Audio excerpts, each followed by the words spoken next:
un célebre escrito de Rosa Luxemburgo que es Reforma o Revolución. Y bueno, uno puede pensar que es uno u otro, pero bueno, Rosa Luxemburgo se dedica a decir claramente que bueno, no se excluyen necesariamente. La reforma y la revolución pueden ir de la mano, pueden excluirse, y determinadas tendencias políticas dentro de lo que era el socialismo tendían a contraponerlo. Pero esa no era la visión de la tendencia revolucionaria de la Segunda Internacional. Y acá comienzo refiriéndome a Rosa Luxemburgo porque, bueno, ella precisamente es la que planteó esta cuestión en forma más explícita. Ella era, bueno, como todos sabemos, dirigente de una de las... Perdón, ¿tenés que apagar el otro micro para ver si no sale aprendido? Hola. Hola.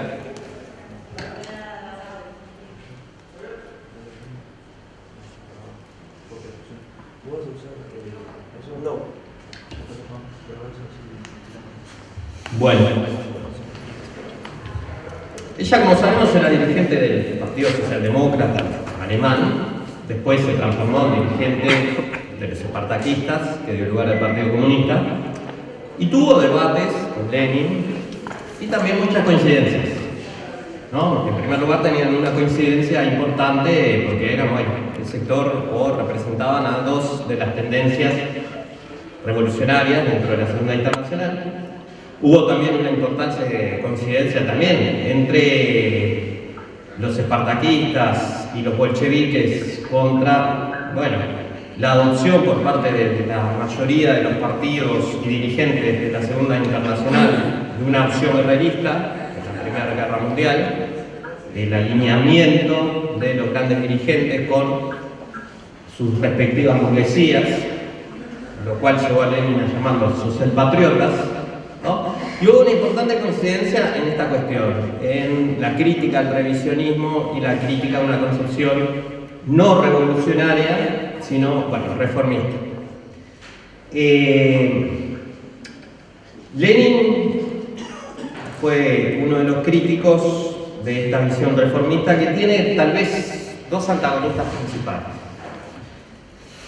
A principios del siglo XX, allá por 1901, 1902, sus críticas se dirigen sobre todo a Bernstein, ¿no? Que fue el que, bueno, inventó el término revisionista. Dijo, bueno, hay que revisar Marx, ¿no? Muchas de las tesis de Marx ya no son vigentes. Bien. Y otro de sus antagonistas, ya pasada la década del 10, fue Karl-Kautsky. Que Karl-Kautsky básicamente lo llama el renegado Kautsky. ¿Por qué? Porque Karl-Kautsky hasta 1909, había seguido una línea revolucionaria. Es más, era el referente, ¿no?, de Lenin, era el referente de Rosa Luxemburgo. Si vamos al que hacer, bueno, cuando se contrapone con Bernstein, Lenin, ¿a quién sigue? Bueno, a Kautsky, entre otros.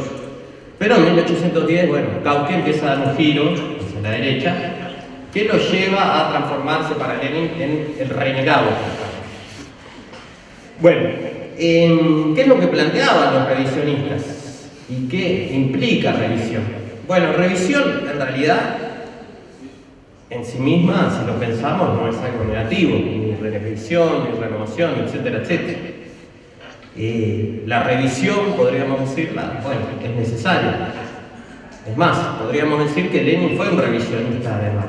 Pero cuando hablamos de revisionismo, o cuando algunos hablaban de renovación hace unos años, no estaban hablando de eso, no estaban hablando de, bueno, ver qué elementos de la teoría, ¿no?, habían perdido vigencia, qué elementos de la teoría debían ser modificados, sino que cuando hablamos de revisión estamos hablando de renuncia a la perspectiva revolucionaria, que es otra cosa.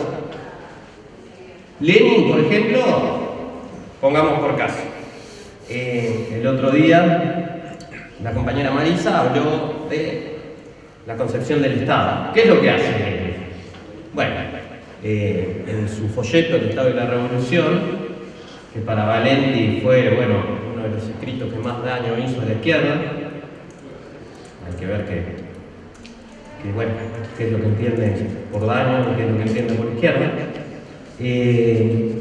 En realidad, lo que hace Lenin en ese escrito es sistematizar la concepción marxista del Estado, que le habían planteado Marx y Engels, pero que estaba, bueno, dispersa en diversos artículos. Y bueno, Marx y Engels la habían planteado en artículos que fueron publicados, otros que no, pero no había un escrito, digámoslo así, sistemático donde, bueno, Marx y Engels presentaran su concepción del Estado, a no ser tal vez, bueno, el origen de la familia, la propiedad privada y el Estado. Pero, bueno, muchos también, y tal vez Lenin se adelantó a eso, tendrían a contraponer a Marx y Engels y otro tipo de cosas por el estilo. Bueno, ahí lo que hace Lenin es defender la concepción marxista del Estado, restaurar la concepción marxista del Estado. ¿Por qué? Porque había visiones que predominaban que dejaban de lado precisamente la teoría marxista del Estado. ¿Qué es el Estado para Marx y Engels? Bueno, el Estado es un instrumento de las clases dominantes para, bueno, mantener su dominación. Esto es el núcleo central del Estado, y esto es lo que instauró Lenin, ¿no?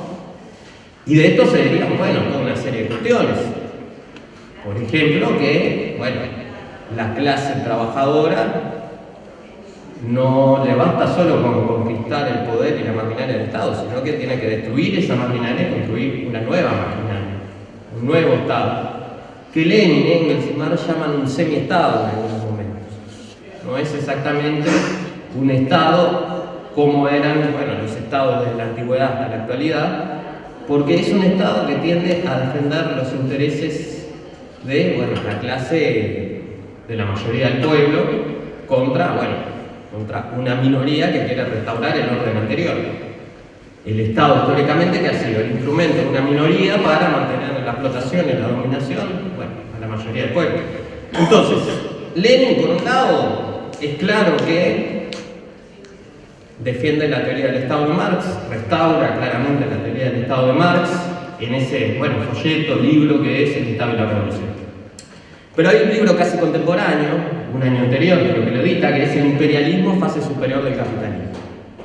Ahí Lenin hace un aporte a la teoría marxista y plantea que, bueno, que el imperialismo es una nueva fase, ¿no?, del capitalismo. El imperialismo, como dijo Lucía en su momento, no es una política que adopten determinados estados, no, es una fase del capitalismo que implica una división del trabajo internacional, que implica una división en países explotados y explotadores, en países que mantienen la hegemonía, en países que son hegemonizados, ¿no? Y que no es una cuestión simplemente voluntaria, es el mismo desarrollo del capitalismo que lleva a esa fase, que, bueno, Lenin considera la última. Ahí se puede decir que hubo una revisión de la teoría de Marx, pero una revisión que, bueno, no dejó de lado los aspectos sustantivos de la teoría marxista, ni dejó de lado tampoco, bueno, el compromiso revolucionario. Y sin duda hoy tendríamos que hacer tal vez, bueno, una revisión de, bueno, aquellas cosas que planteó Lenin sobre el imperialismo y sobre otros aspectos de la realidad. Yo creo que si uno revisa el imperialismo y ve las tesis centrales que plantea Lenin, se mantienen totalmente vigentes. Ahora, también tenemos que ver que hay una serie de cambios con respecto al imperialismo del cual habló Lenin. Cuando Lenin publica su libro ya por 1916, había, por ejemplo, una competencia entre grandes potencias capitalistas, ninguna de las cuales era totalmente hegemónica. Hoy hay un cambio sustantivo, y lo hay desde por lo menos fines de la Segunda Guerra Mundial, en que hay una sola potencia, una gran potencia capitalista hegemónica, y los otros capitalismos y los otros grandes estados capitalistas les son subordinados. Francia, Alemania, Japón, que son los otros grandes estados capitalistas, bueno, hoy están en una situación de subordinación.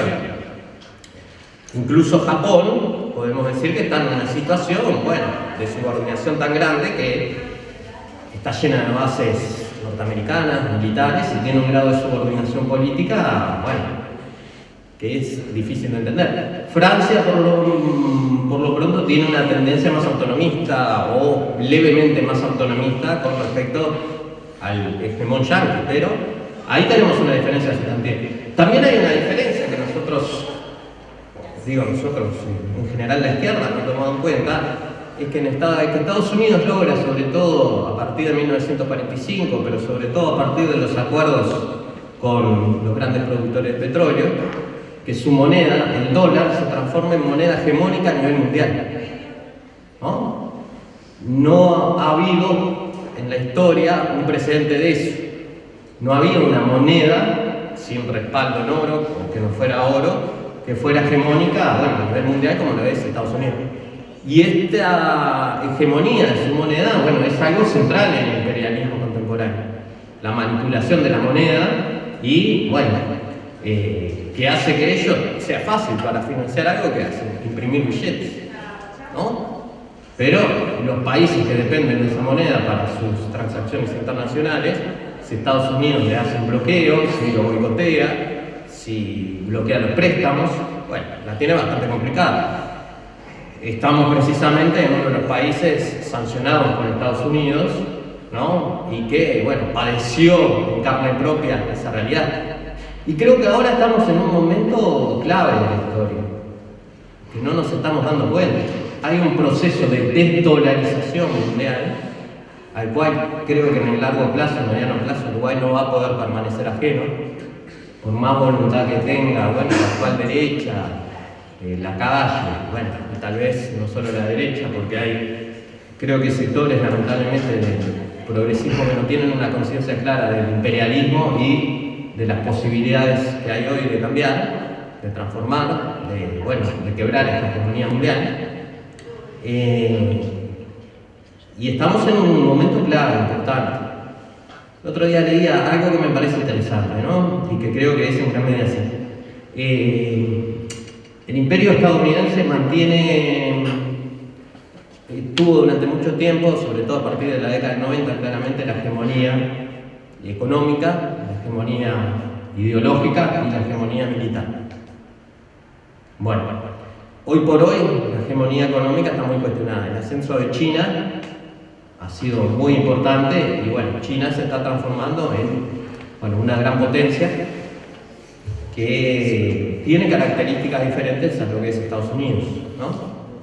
Es un Estado dirigido por el Partido Comunista que públicamente se plantea la construcción del socialismo, ¿no? Y que algunos pueden concebir como un Estado capitalista más, pero creo que hay fuertes indicios de que el camino de China es otro. Pero esa es otra discusión. La hegemonía militar está seriamente cuestionada en Estados Unidos. Rusia ha logrado, ciertos avances militares que han dejado atrás a Estados Unidos. Ahora, sin duda hay un elemento clave que es la hegemonía ideológica de los Estados Unidos. Y eso es algo que tal vez diferencia al imperialismo actual del imperialismo en la época de Lenin, ¿no? Se ha desarrollado, los grandes medios masivos de comunicación que han permitido una capacidad de manipulación ideológica como no hubo nunca antes en la historia de la humanidad. A los liberales les gusta hablar de totalitarismo, ¿no? Y acusar a marxistas y fascistas de totalitarios, y agrupan a los fascistas y a los marxistas como dos expresiones del totalitarismo.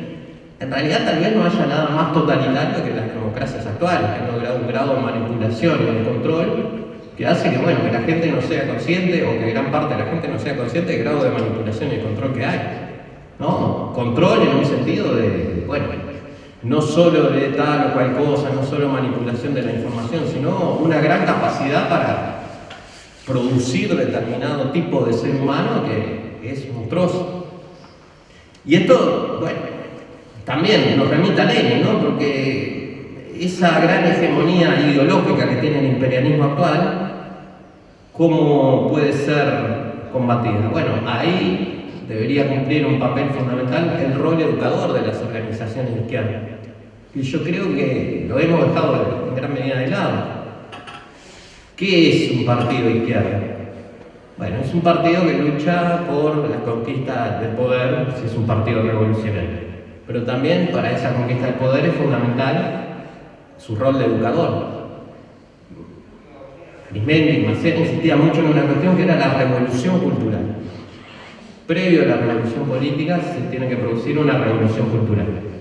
O planteándolo en términos gramscianos, ¿qué debe hacer la izquierda? Bueno, debe construir un nuevo sentido común.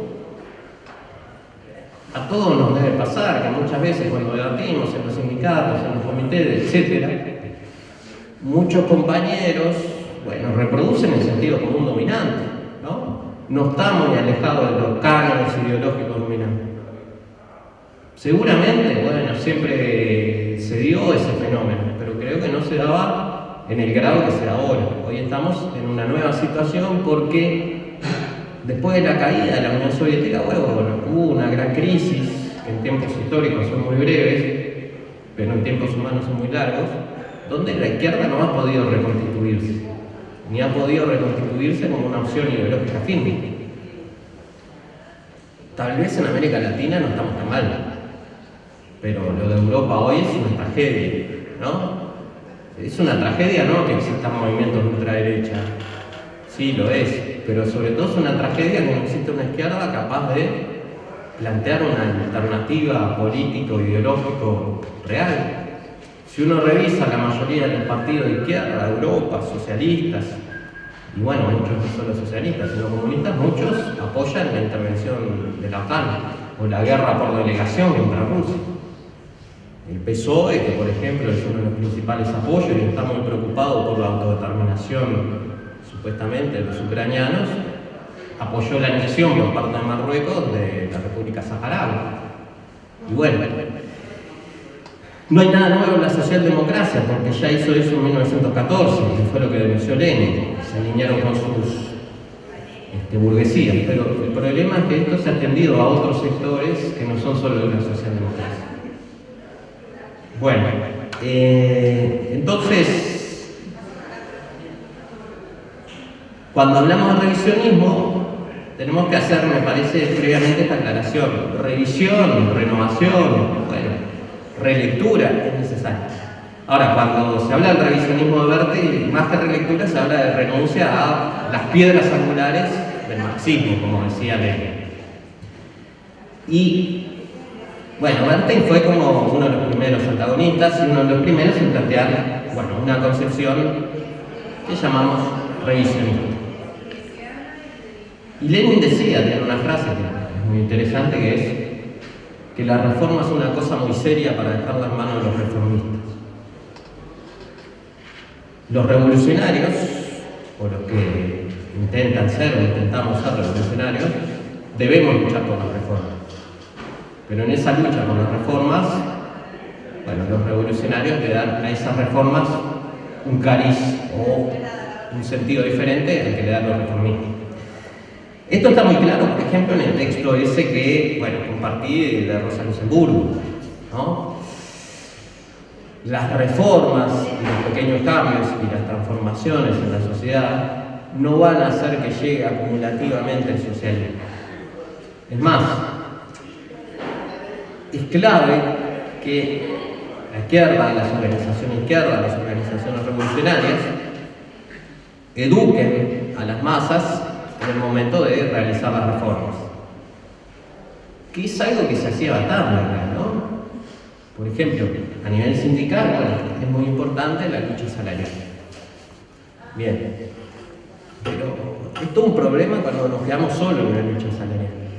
Porque eso no trasciende una concepción como lo que, bueno, Lenin llamaba tradeunionismo. Nosotros luchamos por el salario, sí, nos aumentan el salario, bueno, después también los empresarios, los capitalistas aumentan el precio de sus productos, entonces estamos en una rueda donde se aumenta el salario, ¿no? Y el salario y el trabajo asalariado es el núcleo de la sociedad capitalista. O sea, cuando estamos luchando por más salario, estamos luchando por mejores condiciones de vida dentro del capitalismo. Pero, como dice Marx, por más que mejoren las condiciones del trabajador mientras reciba salario, bueno, podrá vivir en una jaula de oro, pero no deja de vivir en una jaula, ¿no? Y eso es algo que creo que habría que retomar, ¿no? Que sí, la reforma, la lucha puntual es necesaria, pero que es necesario algo más, que todas las conquistas que podemos tener dentro de esta sociedad, mientras permanezcan las estructuras de esta sociedad, son parciales, se pueden revertir, ¿no? Que es algo que, bueno, Bernstein negaba. En el artículo pequeño que compartí una parte, bueno, Lenin plantea cuáles son las principales ideas o piedras angulares que Bernstein revisa en marxismo. Y para hacerlo él básicamente divide al marxismo en, bueno, lo piensa desde sus tres grandes fuentes. Y esto, bueno, nos remito a otro artículo de Lenin, ¿no? Que es las tres grandes fuentes del marxismo. ¿Cuáles son? Bueno, Lenin plantea la filosofía clásica alemana. Ahí sobre todo, bueno, encontramos a un filósofo como Hegel, que aporta la dialéctica, y encontramos, bueno, a otro filósofo como Feuerbach, que aporta el materialismo, que sin duda influyen sustantivamente en Marx, y eso lo lleva a Marx y a Engels, bueno, a desarrollar su concepción filosófica, que es la del materialismo dialéctico.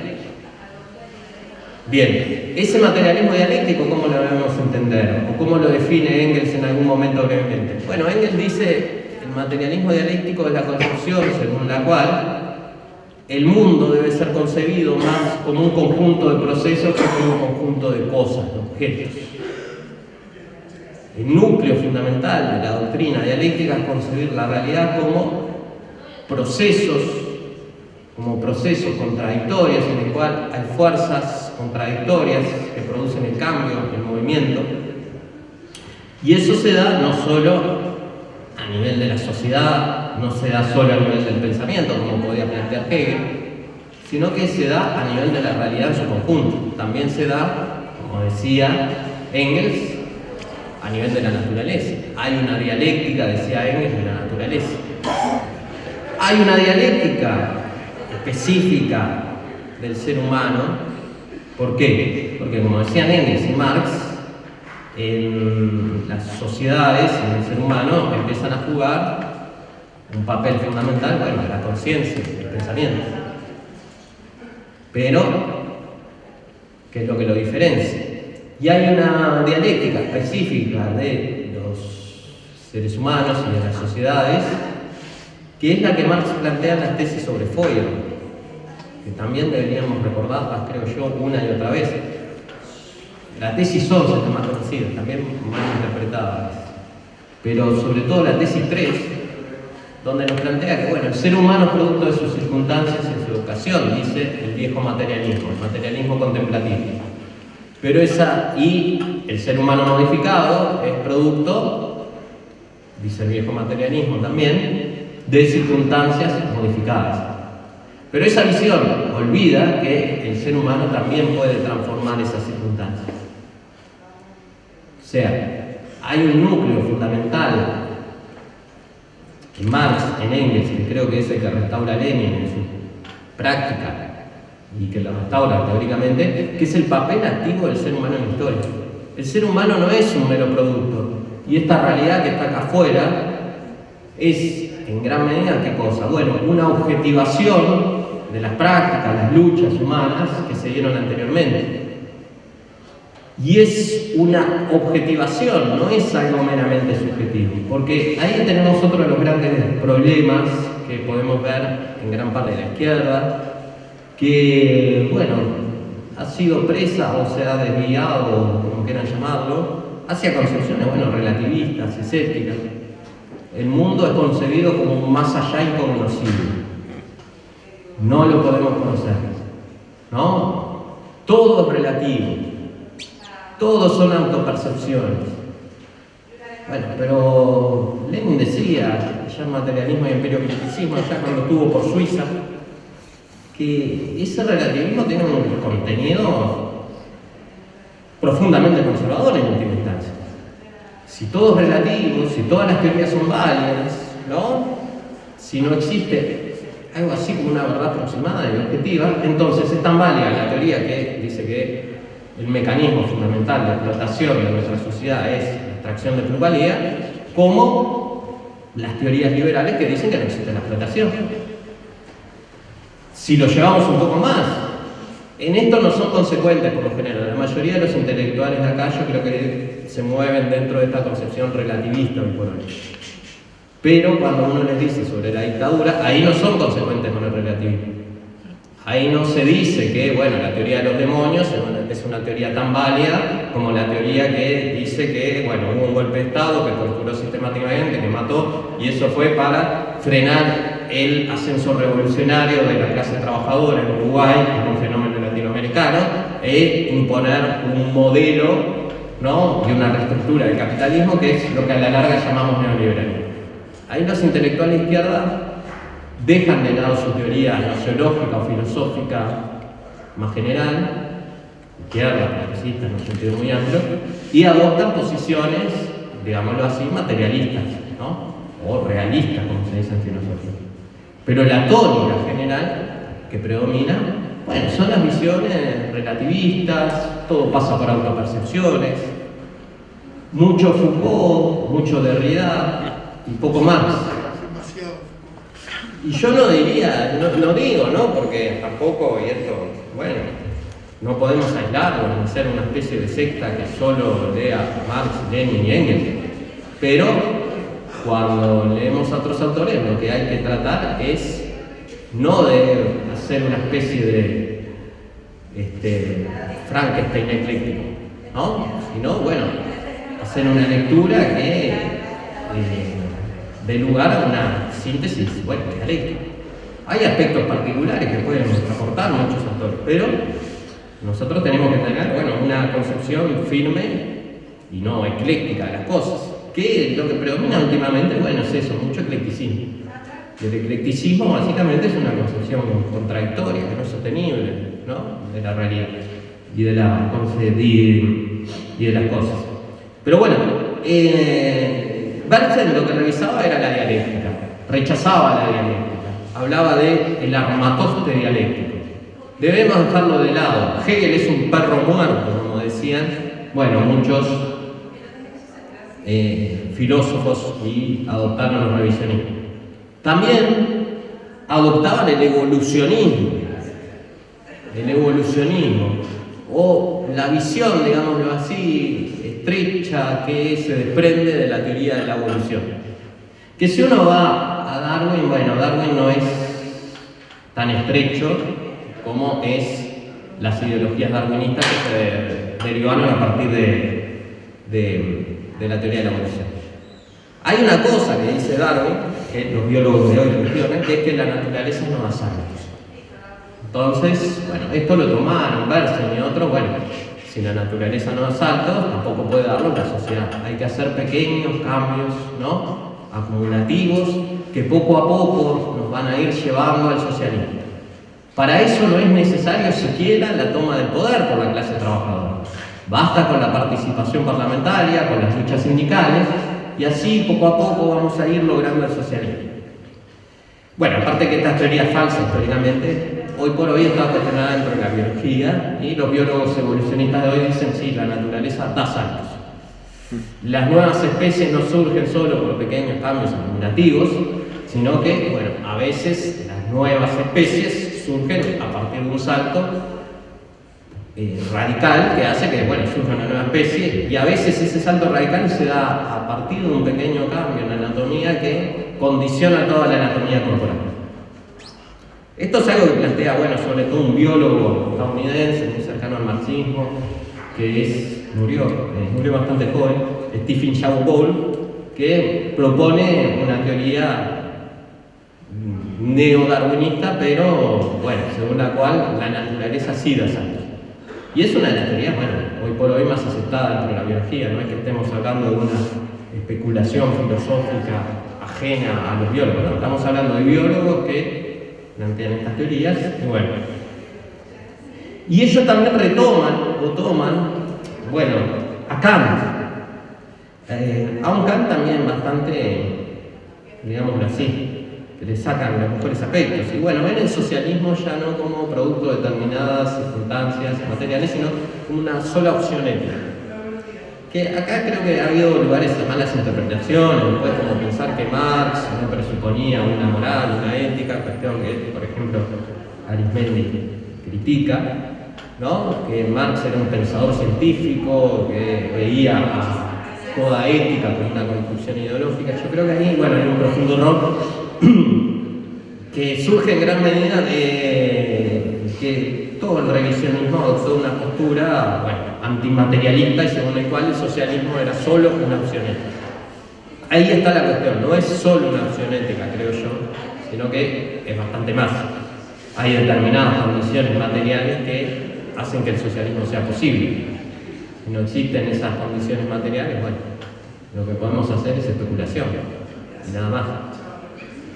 Bueno, entonces, en el plano de la filosofía, ¿qué es lo que hace Bernstein? Bueno, Bernstein deja de lado la concepción dialéctica, Bernstein adopta una concepción evolucionista que combina con el idealismo. Ahí es interesante porque las concepciones revisionistas suelen combinar el materialismo mecánico más estrecho con el idealismo. Kautsky, unos años después, ¿qué va a hacer? Bueno, también va a instaurar una concepción o defender una concepción materialista fuertemente mecanicista. Kautsky no se llamaba a sí mismo revisionista, se llamaba ortodoxo. Pero claro, interpretaba tan literalmente algunas frases de Marx, sobre todo les gusta mucho a algunos la introducción de Marx a la crítica de la economía política, la cual interpreta mal, ¿no? Según la cual, bueno, para realizar una revolución, ¿qué hay que hacer? Esperar el desarrollo total de las fuerzas productivas. Hasta que el desarrollo total de las fuerzas productivas no está dado, no es posible la revolución. Después que ocurre el desarrollo total de las fuerzas productivas, no sé, mágicamente, piensan ellos, se producirá la revolución. Y esta teoría que Kautsky planteó en su momento no es una teoría ajena a algunos intelectuales, por ejemplo, de nuestra academia, como por ejemplo, bueno, Campone defiende una concepción que va en este sentido. Y algunos dirigentes políticos, bueno, también plantean, sí, el socialismo sí, pero para el socialismo falta mucho. ¿Por qué? Porque no están dados aún el desarrollo de las fuerzas productivas, ¿no? Postergan el socialismo como algo que, bueno, se va a realizar automáticamente, no sé, dentro de 200, 300 años. Bueno, Lenin, los bolcheviques, por supuesto que es claro que en la teoría y en la práctica cuestionan esta concepción. Gramsci escribe un artículo, ¿no?, celebratorio de la Revolución Rusa que se llama La Revolución Rusa contra el Capital. El título, bueno, tiene mucho de provocador, ¿no? ¿Por qué lo llama así? Bueno, porque las previsiones de Marx, ¿cuál eran? Que la revolución, ¿dónde iba a ocurrir? En Alemania. En Alemania, en los países capitalistas centrales. Claro, Lenin se da cuenta que el capitalismo que pensaba Marx ya no era el mismo capitalismo de la fase imperialista. Que en la fase imperialista todo se tiende, o es más fácil que se rompa por el eslabón más débil. Y hay cosas que están pasando en el mundo que deberíamos pensar. Yo no sé qué pasará con todos estos procesos que hay en África de rebelión popular contra el imperialismo francés. Habrá que ver, pero es evidente que ahí está habiendo rupturas por parte del eslabón más débil. Hoy por hoy hay un presidente en Burkina Faso que, bueno, reivindica el legado de Tomás Sankara. ¿Quién era Sankara? Bueno, un dirigente comunista, también lo llamaban el Fidel Negro, el Che Negro, no me acuerdo bien, que bueno, le cambió el nombre a Alto Volta, creó la República de Burkina Faso y dirigió un proceso revolucionario que, bueno, después cae como producto de la contrarrevolución. Bueno, también ahí estuvo muy metido Francia, que Francia es a África lo que Estados Unidos es a América Latina, incluso no sé si no es peor, ¿no? Pero bueno, algo para pensar, ¿no? Hay ahí procesos interesantes de cultura, de no aceptación de las pautas coloniales. Fíjense que en Níger, donde se produjo, bueno, golpe de Estado, proceso, rebelión popular, no sé cómo llamarlo, creo que es en gran medida o conforma una rebelión popular, produce el uranio que abastece a Francia, que abastece a las centrales nucleares de Francia, que le permiten tener electricidad. Sin embargo, en Níger el 89% no tiene acceso a la electricidad. Y Francia se lo compra, es un decir, los trae por un precio miserable, ¿no? ¿Cómo se traía hasta la llegada de Evo Morales el gas y los recursos de Bolivia? ¿No? Ahora Bolivia es hace años, y por lo general esto no habla la derecha, uno de los países que ha tenido mayor crecimiento, mayor desarrollo en América Latina. A partir, del control de sus propios recursos naturales. Pero bueno, en la filosofía, en el aspecto filosófico, tanto Bernstein como Kautsky, dejan de lado la concepción dialéctica y adoptan posiciones mecanicistas, estrechas, ¿no? Dejan de lado algo que es fundamental en el marxismo, que es el papel activo del ser humano en la historia, ¿no? Ahí cuenta una anécdota, ¿no? Ariate, en uno de los textos que compartí, que en una discusión le decían, pero Lenin, pero la realidad nos dice que no podemos hacer esto. Y que Lenin lo miró y dijo, peor para la realidad. Esto no quiere decir que Lenin, los bolcheviques, los espartaquistas fueran unos irrealistas. Pero no eran ese realismo estrecho, pragmático, que no ve más allá de la realidad existente ante nuestros ojos. El realismo de Lenin es un realismo que no ve solo lo inmediato, sino que ve las posibilidades de desarrollo que existen en nuestra propia realidad. Hoy por hoy, parece que estamos en un mundo donde no hay posibilidades para la revolución. Sin embargo, si pensamos este mundo, tal vez haya muchas más condiciones objetivas y las contradicciones del capitalismo estén mucho más agudizadas que en el 60, donde hubo un gran impulso revolucionario. ¿Cuál es la diferencia entre el mundo de hoy y el mundo de aquel entonces? ¿Cuál es la diferencia entre la América Latina de hoy y la de aquel entonces? Tal vez la diferencia clave es que todavía no nos recuperamos de ciertos golpes y no hemos desarrollado, las condiciones subjetivas que en aquel entonces sí tal vez estaban mucho más desarrolladas que ahora, ¿no? Ahí lo que falta tal vez es eso, ¿no? Ser capaces de desarrollar organizaciones que sean fuerzas políticas reales, como decía Menem, como decía Macera, que produzcan o creen esas condiciones subjetivas. Eso es la gran falla que tenemos en América Latina. Fíjense que en Uruguay no, pero en otros países ha habido situaciones revolucionarias. En Chile, en Colombia, no se produjeron revoluciones. ¿Por qué no se produjeron revoluciones? Porque ahí falta una dirección política, ideológica, ¿no? Esto, como todo, es discutible, pero si uno ve determinados elementos de la realidad, todo indica que hay contradicciones profundas y que el capitalismo, está en una crisis cada vez más profunda que, no puede superar y que no puede superar porque es una crisis estructural profunda que ya no es de una región del mundo de capitalismo dependiente, sino de capitalismo en su conjunto.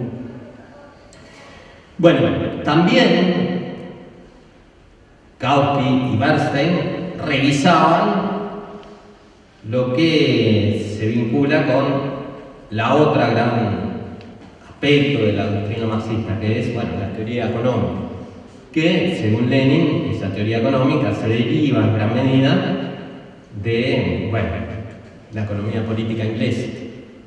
Ahí tenemos figuras como Adam Smith, Petty, Ricardo, que fueron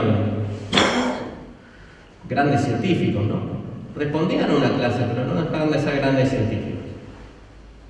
Marx diferencia entre los economistas de la burguesía que hicieron aportes científicos y los economistas que son simples apologistas del capitalismo. Marx le reconocía, a Adam Smith, a David Ricardo, a Petty, el gran aporte de carácter científico.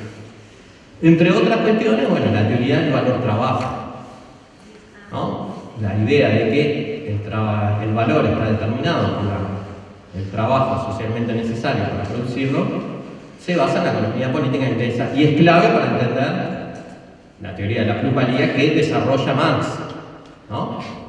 Bien. Esta es una de las cuestiones que cuestionaba. La teoría del valor trabajo la cuestionaba Bernstein, Kautsky. hasta donde sé no llega tanto, y que cuestionaba también la idea de crisis cíclicas que planteaba Marx, o la idea de crisis del capitalismo. Fíjense, esto lo dice Bernstein en 1899, 1900, por ahí, fines del siglo XIX, comienzo del siglo XX. 29 años después se va a confirmar que la idea de Bernstein no era muy ajustada a la realidad. Una profunda crisis sacude el capitalismo. Durante los primeros años del gobierno progresista había unos documentos muy interesantes producidos en la OPP, donde había en gran medida concepciones que podemos llamar neodesarrollistas. Hacían un cálculo según el cual, si Uruguay continuaba por esta senda de crecimiento, en el año 2030 íbamos a ser un país del primer mundo, un país capitalista desarrollado. A su vez, otros 6 marxistas dijeron, bueno, la teoría de la crisis estructural de Arismendi fue refutada, porque hay altos niveles de crecimiento económico, ¿no?, que refutan esa crisis. Ahora, claro, todas estas perspectivas y esa crítica tienen una visión muy parcial de lo que entendía Arismendi y otros por crisis estructural. Arismendi nunca negó que pudiera haber crecimiento en el capitalismo dependiente latinoamericano. La crisis estructural no implicaba necesariamente la ausencia de crecimiento. Durante determinados periodos de auge de determinadas materias primas, también a lo largo de toda la historia de América Latina, se pensaba que sí, que ahora sí íbamos a salir del subdesarrollo. Bueno, lo que demuestra la historia es que esas visiones eran completamente ilusas. Claro, pero estas teorías vuelven una y otra vez. Cuando hay un auge y crecimiento económico del capitalismo, casi que es seguro que se van a producir dentro de la izquierda o dentro del marxismo algunas corrientes que cuestionen la idea de crisis de Marx, ¿no?, y de crisis cíclicas y de contradicciones irresolubles del capitalismo. Pero, bueno, unos años más, unos años menos, viene la crisis. Si hay capitalismo, hay crisis cíclicas y hay crisis muy aguda, ¿no? Fíjense, unos años después vino la crisis del 2008. Esa crisis no estaba prevista por la economía ortodoxa. ¿Qué pasó? Que bueno, muchos economistas y mucha gente empezó a leer a Marx, que sí daba cuenta de por qué se producía esa crisis. Y esa crisis, bueno, tiene que ver con una de las cuestiones fundamentales de Marx, que es, bueno, la tendencia decreciente de la tasa de ganancia. Esto que Marx postuló como una tendencia, como una hipótesis, bueno, ha sido investigado por unos cuantos economistas. Y todo el desarrollo del capitalismo demuestra que hay efectivamente una tendencia creciente de la tasa de ganancia. Que muchas actividades, bueno, su tasa de ganancia es poco más que cero. Cuando, por ejemplo, en el capitalismo del siglo XIX era más de 15, estaba cercana a 20, sobre todo Estados Unidos en su periodo de mayor auge. Ahora muchas actividades, bueno, no tienen una tasa de ganancia mayor que 10, mayor que 5. Entonces eso hace también que se corra toda grandes cantidades de capitales hacia la especulación, donde, bueno, hay una ganancia mayor, pero que esa ganancia mayor tenga un sustento real en riquezas es otra cosa. Y que no sea, bueno, como llamaba Marx, mero capital ficticio. Entonces esta es otra de las cuestiones que cuestiona Bernstein, que es la idea de que hay crisis, y la idea de que las clases tendieran a seguir antagonizándose. Ellos pensaban que no, que iban a converger las clases. Bueno, si uno revisa cualquier índice coso, lo que puede comprobar es que hoy los ricos son mucho más ricos que en esas etapas del capitalismo. O sea que la diferencia entre riqueza y el capital y lo que tiene una pequeña minoría con respecto, bueno, a la mayoría de los trabajadores es mucho más grande que en aquel entonces. Bueno, y la otra cuestión, y en esto coinciden por lo general Bernstein y Kautsky, es el tema del poder. Y el tema, y uno de sus grandes enemigos, tanto de Bernstein como de Kautsky, es, bueno, el concepto de Marx de dictadura del proletariado. Y también, bueno, consistente con todo esto, ellos niegan la idea de democracias burguesas y democracias de trabajadores. Ellos hablan de democracia en general. Y esto es una cuestión clave, claro, nosotros tenemos un problema, venimos de una dictadura que fue muy dura, entonces, claro, cuando se habla de dictadura del proletariado, algunos compañeros reaccionan, se les nubla la cabeza y no pueden debatir el concepto en forma medianamente racional. Para Marx, el Estado implica dictadura, la existencia del Estado implica dictadura. El Uruguay de hoy, que nadie puede negar que, bueno, es democrático, republicano, no deja de ser una dictadura. No es casual que Dimitrov, otro gran leninista, bueno, ¿cómo define el fascismo? Lo define como la dictadura abierta y desembosada de los sectores más reaccionarios del capital financiero, ¿no? Definición que retoma Arismendi para analizar, bueno, la dictadura uruguaya. O sea que si el fascismo es la dictadura abierta y desembosada, ¿qué se puede concluir de eso?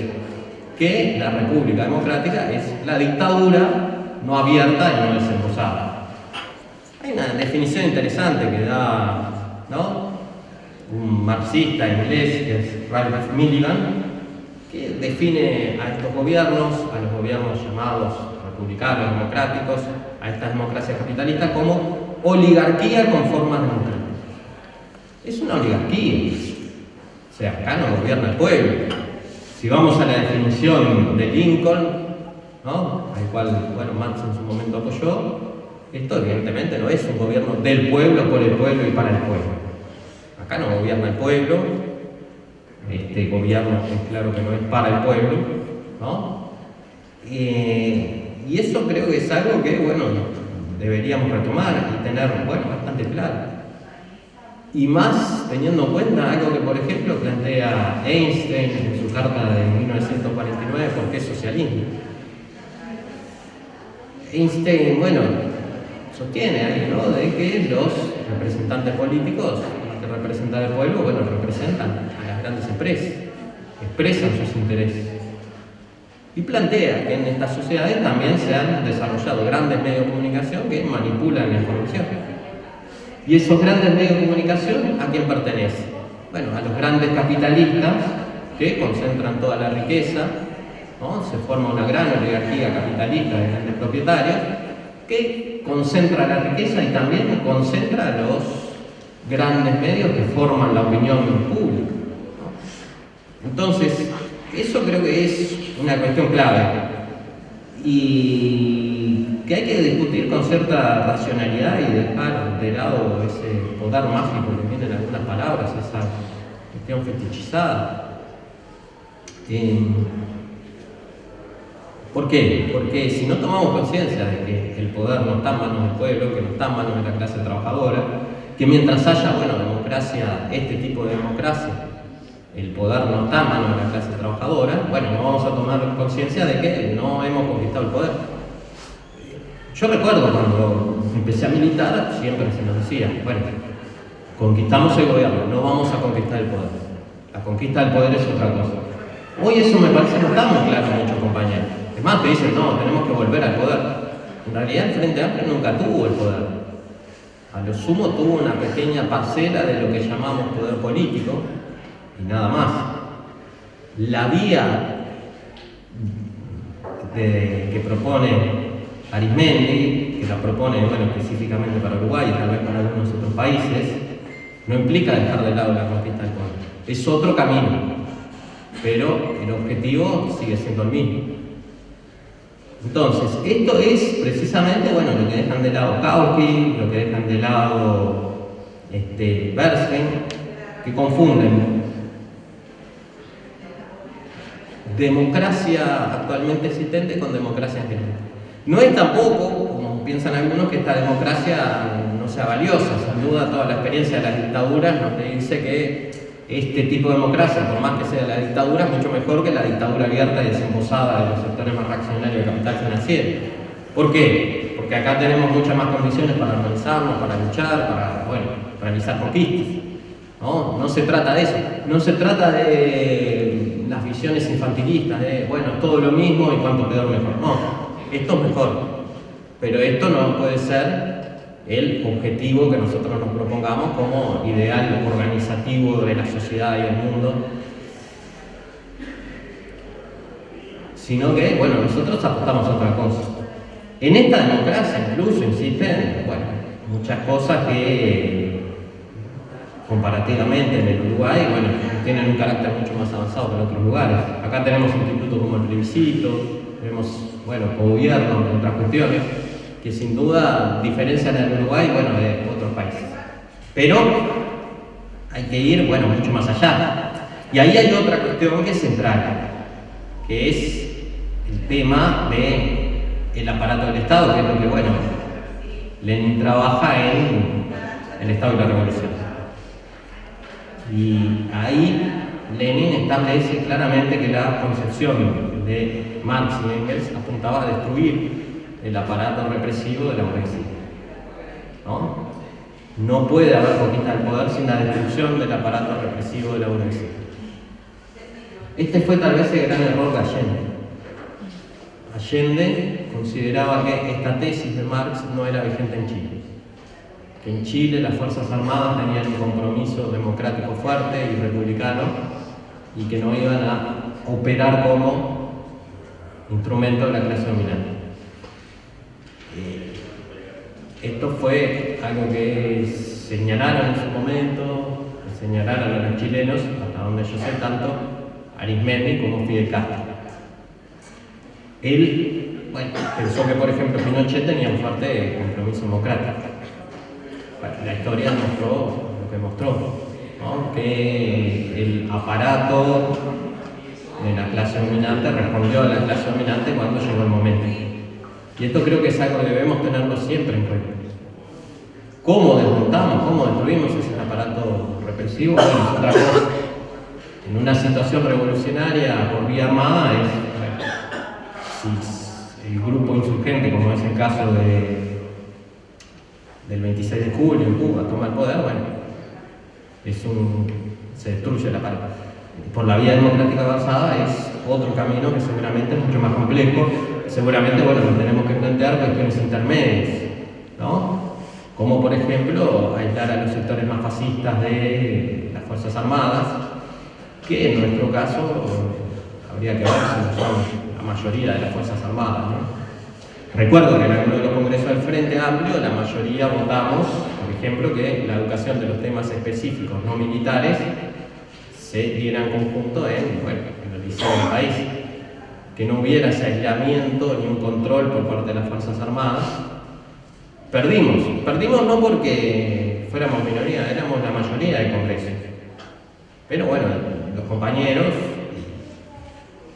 de determinado sector entendían que no, impidieron esa votación que se podía haber realizado como la posibilidad.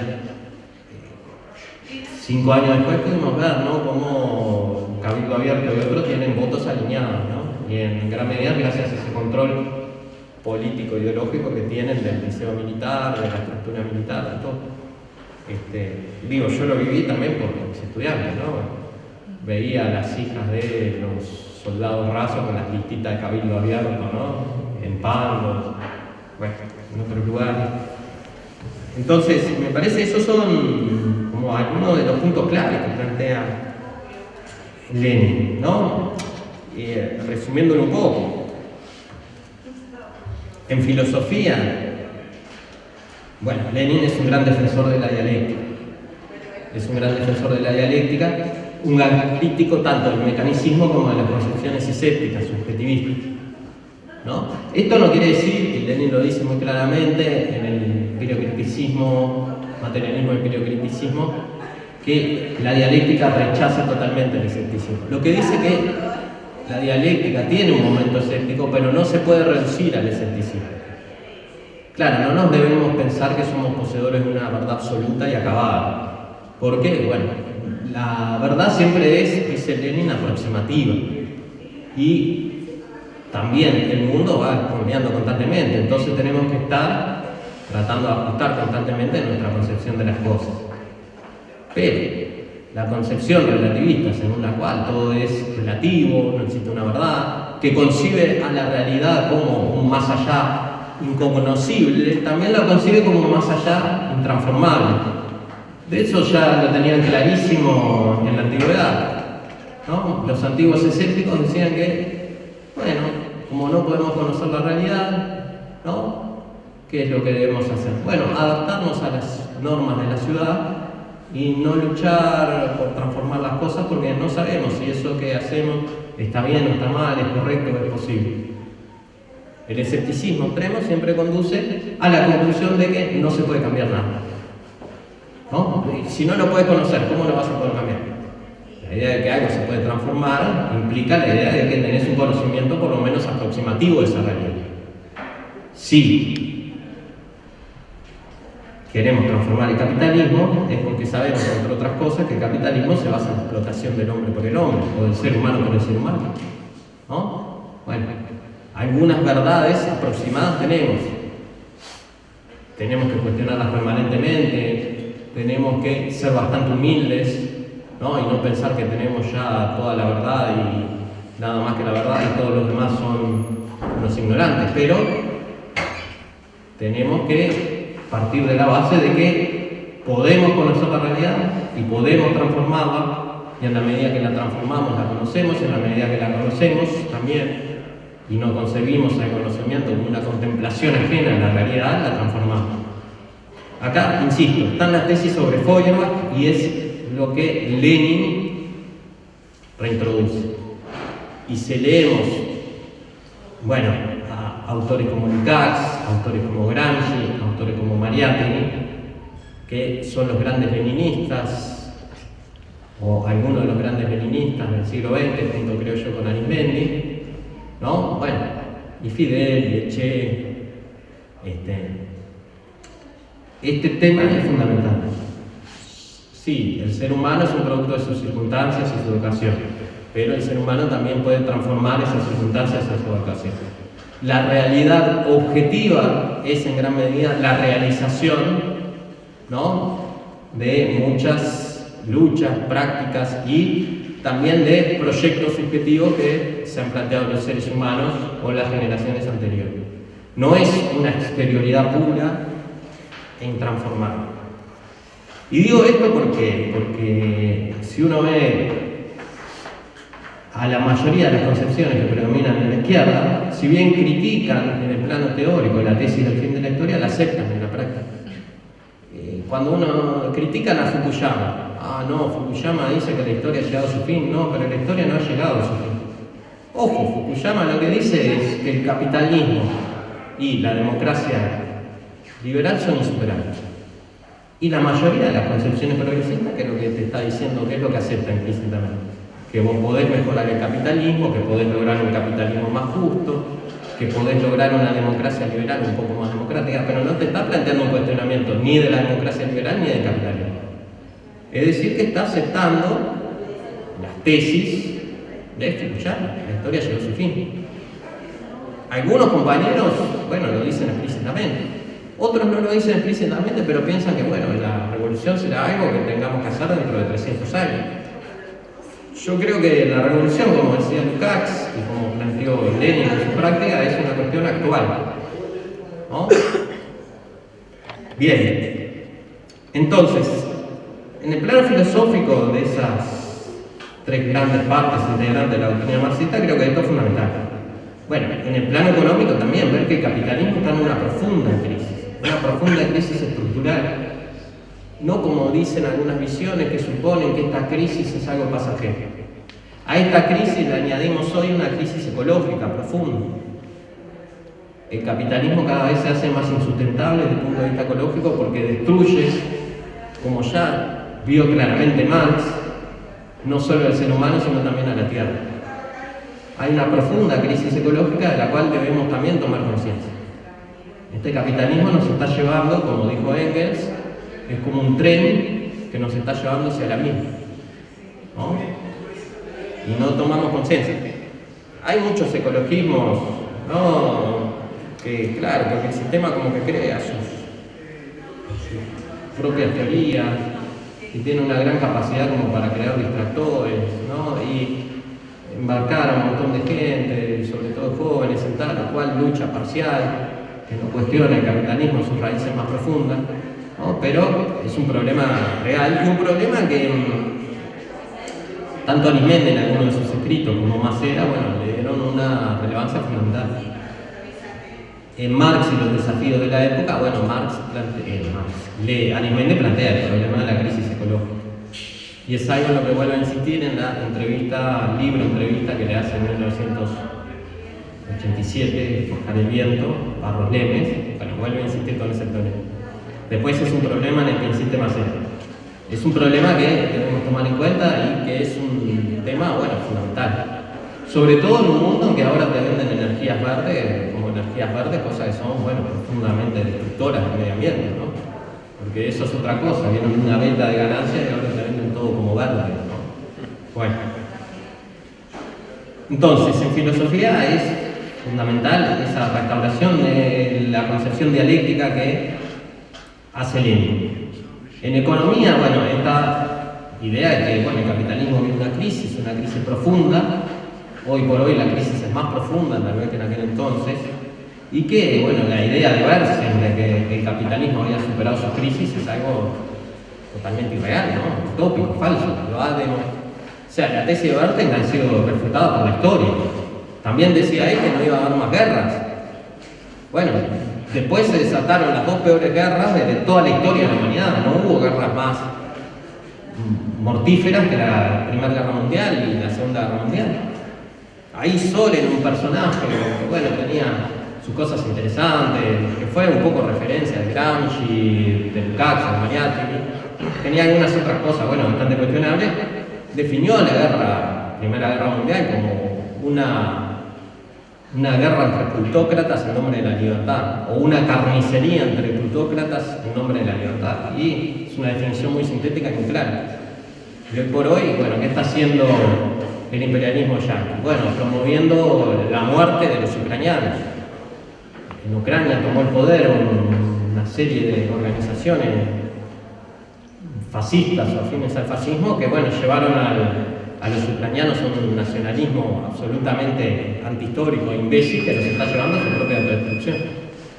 Ahora veía que van a empezar a reclutar a jóvenes de 16 a 18 años, no sé, van a terminar reclutando a los niños de 12 o 14 años, poco. En Francia está impulsando una guerra entre países africanos, ¿no? Guerras por delegaciones. O sea, la crisis son inevitables dentro del capitalismo. No como planteaba Bers, como planteaban estos, bueno, también Kautsky lo planteaba, ¿no? Como que el capitalismo tendía hacia, el imperialismo tendía hacia la conformación de un solo imperialismo que iba a ser evitable la guerra. Bueno, también, la historia habla por sí misma en un caso.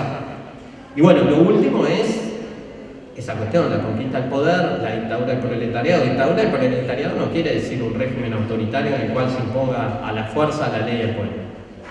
Quiere decir, por el contrario, democracia popular, democracia obrera, democracia de los trabajadores, donde lo que se debe hacer es desarrollar mecanismos coactivos, pero sí tener desarrollados mecanismos coercitivos, porque la burguesía va a querer restaurar su poder. Va a querer restaurar su poder y no lo va a restaurar pacíficamente, lo va a restaurar violentamente y va a realizar una masacre. Entonces, debemos entender ese concepto como inescindible de la idea, bueno, de una democracia popular, participativa, ¿no? Cuanto más podamos usar mecanismos de carácter consensual, ideológico, de acuerdo, mejor. Pero no debemos ser ingenuos. Eso es, creo yo, el gran mensaje de Lenin, el gran mensaje de Gramsci, el gran mensaje, bueno, de todo el leninismo en el siglo XX. Que esa es otra cuestión, ¿no? Arismendi dice, a Gramsci lo ha querido secuestrar la socialdemocracia. Y dice algo similar a Mariátegui. A Mariátegui también lo ha querido secuestrar y transformar en una especie de nacionalista pequeño burgués. Bueno, Gramsci no era socialdemócrata, Mariátegui no era un nacionalista indigenista como lo presentan a veces, Lukács tampoco era un filósofo extraviado de la realidad, eran todos grandes leninistas. Creo que son, bueno, las grandes fuentes. Creo que hubo un gran problema porque, bueno, durante lo que fue el socialismo real, durante lo que fue el periodo stalinista, se confundió, bueno, la dictadura del proletariado con, bueno, un régimen fuerte, ¿no?, que imponía no solo mecanismos coercitivos a la clase dominante expulsada, sino también, bueno, en el seno del mismo pueblo. Ahí tenemos algunos grandes problemas con, bueno, cómo se concibió la transformación hacia el socialismo. Cómo, por ejemplo, se conseguían cuestiones tan importantes como era, bueno, el plan económico. Se lo consiguió de forma muy burocrática, muy poco democrática. Igualmente, esa planificación, con todos sus errores, con todos sus fallos, llevó, bueno, a grandes niveles de desarrollo que hubieran sido imposibles por otra vía. Pero, bueno, la planificación económica tiene que ser mucho más flexible, no tiene que ser un plan rígido. Eso tal vez es una lección que habría que aprender y que creo que los chinos aprendieron. Y tiene que ser una planificación más indicativa que como funcionaba en general en los países de Europa del Este. Ahí también Lenin concebía una transición en el campo, bueno, mucho más a largo plazo. Lenin era enemigo de la colectivización forzosa. Veía que eso no era el camino, que fue, bueno, lo que se terminó aplicando. Pero creo que esto es fundamental, ¿no? Concebir y pensar, porque tenemos ya bastante experiencia histórica, cosa que no tenía Marx. Marx no habla del socialismo, porque claro, él no era un pensador abstracto, da líneas muy generales. Pero hoy tenemos toda una experiencia histórica ya bastante más importante, que nos pueden servir para, bueno, imaginar cómo podría funcionar una futura sociedad socialista. Tenemos toda la experiencia, bueno, de Europa del Este, de la Unión Soviética, que cometieron grandes errores, pero que cometieron también grandes aciertos. Hoy por hoy no es casual que Rusia sea puntero en muchas tecnologías. Lo es porque las grandes conquistas que hubo durante el periodo soviético, que es en lo que se basa, bueno, la Rusia actual. Hay experiencias que nos permiten imaginar, bueno, cómo puede ser una sociedad socialista y cómo puede ser una democracia socialista. Creo que esa es una cuestión también que hay que reflexionar. No hay que pensar que la democracia socialista es algo que apunta solo a la participación directa y excluye la representación. El soviet combinaba representación con democracia directa y creo que en ese sentido, bueno, habría que pensar, ¿no? Y bien, yo creo que Lenin en este sentido restauró el marxismo, restauró las piedras angulares y que hoy, bueno, precisamente lo que predomina son esas tesis, esas ideas dentro de la izquierda que Lenin criticó, con algunas modificaciones, con algunos aspectos puntuales, pero que deberíamos, bueno, volver a los aportes de Lenin, de Rosa Luxemburgo, para, bueno, repensar la realidad actual.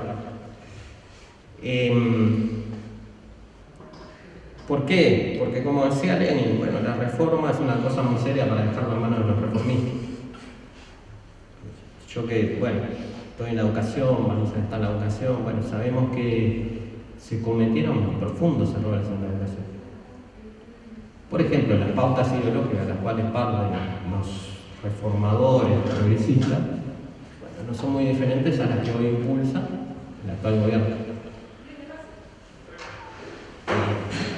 La teoría de las competencias, que es una teoría pragmática, ¿no?, que muy del mundo anglosajón, que se ha impuesto como hegemónico en la educación, bueno, es compartido tanto por la actual derecha como por sectores progresistas. Y ahí hay un profundo error. Nosotros, y la ley de educación no está basada en nuestras mejores tradiciones pedagógicas. No se leyó a Figari, no se leyó a Baferreira, no se leyó a la reforma universitaria. Las referencias eran teoría de las competencias, de Lors. ¿Qué es lo que se hizo? Se creó una participación muy acotada con delegación docente y se consideró eso cogobierno. Se lo puede llamar cogobierno, pero no era lo que nosotros entendíamos por cogobierno, ni lo entendía el FA 1985 cuando plantea bueno, otra estructura de la ley. Una visión, bueno, muy limitada del gobierno. ¿Qué hizo que permanecieran en gran medida? Bueno, los mismos cuadros intermedios que tienen, bueno, sus visiones, sus prácticas, que son muy autoritarias, muy conservadoras, y que no hayamos podido hacer, por ejemplo, un cambio profundo en la organización. Si hubiéramos impulsado cambios más profundos, hubo cambios, sin duda, hubo un aumento presupuestal significativo, ¿no?, que permitió un aumento salarial. Hubo, bueno, en educación secundaria, por ejemplo, se volvió a planes, ¿no?, que fueron hechos en consulta con los docentes en el 2006, ¿no? Hubo cambios, no lo niego, pero no se hicieron los cambios en toda la profundidad que se podían hacer, se los hicieron, bueno, muy parcialmente. Entonces, todas esas reformas que se hicieron muchas de ellas, bueno, en una perspectiva que no era la perspectiva revolucionaria. Entonces fueron cambios que se hicieron y que tuvieron efectos positivos, pero que podían haber tenido efectos mucho más profundos, mucho más transformadores. Hay algo que planteaba Frei Beto. Frei Beto estuvo encargado del plan FOME-C, hambre-C. Después renunció. Bueno, ¿por qué renunció? Bueno, en primer lugar porque dice, bueno, yo quería otro tipo de plan. Cuando el plan hambre-C lo cambian por el plan Bolsa Familia, ¿qué era lo que estaban pensando? Bueno, en un plan asistencialista que no tendía a cambiar las condiciones. Yo con el FOME-0 quería fomentar no solo que los que recibían el plan permanecieran en el plan perpetuamente, sino que se abrieran perspectivas que nos permitieran salir del plan. Y también dijo una cosa, cuando el PT fue derrotado: el problema es que no teníamos solo que darle de comer a la gente, teníamos que darle de comer y también explicarle por qué antes no comía. O sea, se hicieron reformas pero sin cumplir el papel educador, sin apuntar a cambios mucho más profundos que pusieran en cuestión la estructura capitalista o que pudieran ser un punto de partida para poner en cuestión la estructura capitalista, sino que hubo una aceptación general de esa estructura y se intentó mejorar dentro de los marcos de esa estructura. Creo yo que por eso es que, bueno, Lenin planteaba que la reforma es una cosa muy seria para dejarla en manos de los capitalistas, en manos de los reformistas. ¿Por qué? Porque se olvidan del papel educativo, porque hacen reformas que no tienen una perspectiva que vaya más allá de la realidad existente, y porque muchas veces hacen reformas que tienen como función básicamente, bueno, que no se agudicen las contradicciones. Y creo que, bueno, estas cosas nos permitirían retomarlas, repensar un poco en perspectiva de futuro. Bueno, yo era un poco eso lo que tenía para decir, no sé si alguien quiere plantear algo. Muy bien.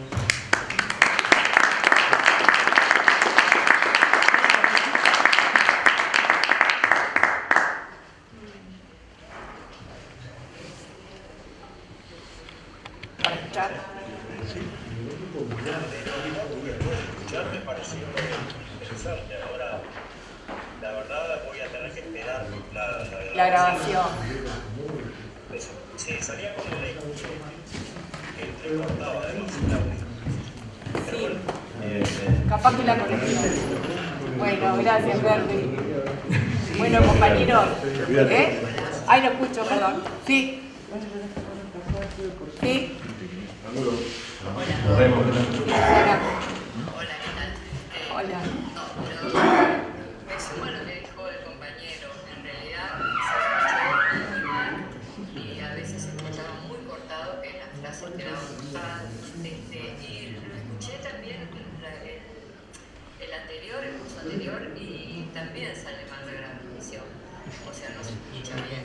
Capaz que si no usara el micrófono y si usara solamente el micrófono de la computadora, capaz que se podría escuchar. No sé cuánta gente habrá presencial como para que sea necesario el micrófono.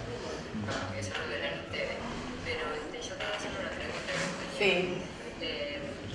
Por ejemplo, en el tema del capitalismo, ¿no? Lo pone, dice, dice que el capitalismo va a tener un límite. Él prevé, estima, María, que sería 2050. crecimiento, o sea, el sistema, llegar a contemplar a todas las sociedades y el desarrollo tecnológico si llegue a un límite determinado, eso no sería una crisis como la que estamos acostumbrados a percibir, sino que sería el fin del capitalismo. La pregunta es esa, digo yo. Bárbaro. Porque aparte, perdón, Grupo lo que dice es que a través del tiempo de los inventos,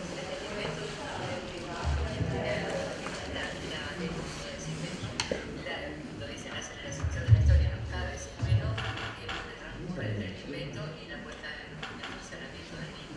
Entonces va a llegar un momento en que el invento y la puesta en funcionamiento va a ser casi al mismo tiempo. Entonces esa es la pregunta del compañero. Bien. Gracias. A vos, profe, ¿qué opinas de la postura de Grompone? Bueno, yo tengo una discrepancia filosófica fundamental y no solo filosófica. Me parece que hay una visión que no toma en cuenta algo que planteó Lenin, de que el capitalismo implica y que desarrolló, creo que, bueno, con ese nombre trópico, que implica un desarrollo desigual y combinado. O sea, el capitalismo tiene a su vez grandes polos de gran desarrollo, pero eso se basa en que hay zonas que están en una situación de subordinación, ¿no? O sea, que el gran desarrollo del norte se explica en gran medida por el gran subdesarrollo del sur. El gran desarrollo de África es explicable porque en África y en estos países, bueno, se vive en condiciones miserables, son los países más pobres del mundo, que aportan materias primas a esos países. Entonces me parece que la visión de Grompone piensa cómo que puede ser posible un desarrollo cada vez más homogéneo del capitalismo, que, bueno, toda la historia del capitalismo muestra que no. Y el capitalismo, además, nunca es un capitalismo puro, por decirlo de alguna forma. Hay siempre intervención del Estado. Y la idea de que llegue un momento de que el capitalismo va a llegar a su máximo desarrollo, bueno, creo que su valor es la misma capacidad que tiene el capitalismo de sobrevivencia. Creo que lo que más señala cuando dice, bueno, la tasa decreciente, la tasa de ganancias tiende a crecer, no es que en un momento la tasa va a llegar a cero, es una tendencia. Pero el capitalismo también tiene sus contratendencias para revertir esa tendencia decreciente de la tasa de ganancias. La concentración de capital. Explotarnos a nosotros. La exclusión de fuerzas. La guerra, por ejemplo, es uno de los principales mecanismos. Y no sé, me parece que es una visión en cierta forma muy optimista y muy fatalista que tiene toda una preconcepción filosófica que su valor es, bueno, el papel del ser humano en la historia, además, ¿no? Y que hay catástrofes que ha anunciado la izquierda porque, claro, nosotros, capaz que ahora eso no sucede, pero durante mucho tiempo, bueno, muchos sectores izquierda anunciaron la inminente crisis del capitalismo, que bueno, que lo iba a llevar a su fin, que no se produjo. Entonces, no sé, me parece que tiene una visión del capitalismo que no toma en cuenta fundamentalmente eso, ¿no? El carácter desigual y combinado del desarrollo capitalista. El subdesarrollo o el desarrollo dependiente o el desarrollo deforme, como quieran llamarlo, es la contracara del gran desarrollo de nuestro país. A su vez, hay otra cuestión de que, si bien en el capitalismo todo tiende a mercantilizarse, ¿no? Esa mercantilización total nunca es total. ¿Por qué? Porque el capitalismo necesita, por ejemplo, el Estado para su propio desarrollo. La visión neoliberal de que el Estado está retirado es totalmente falsa. El Estado nunca se fue, siempre estuvo ahí, ¿no? Lo que hizo fue sacar derechos sociales, pero cuando habría que reprimir una huelga, el Estado siempre estuvo ahí. Cada vez más, bueno, grandes empresas capitalistas dependen del Estado, ¿no? Son negocios sustentables en gran medida gracias a subsidios estatales, que funcionan en gran medida así. Los seguros de paro, por ejemplo. Sí, y muchos otros mecanismos.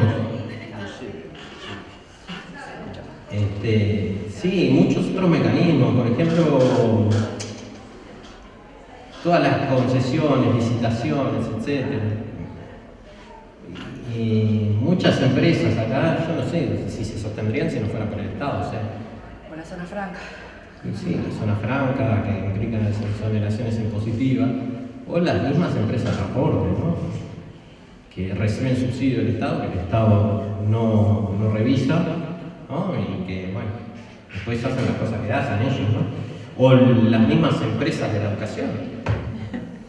Son eximidas no solo de impuestos, sino de todo tipo de tributos. Porque hay una sobreinterpretación en ese sentido. Financiando el agro. La salud. Entonces me parece que poner fechas así se ha demostrado históricamente que no es una buena idea tampoco, ¿no?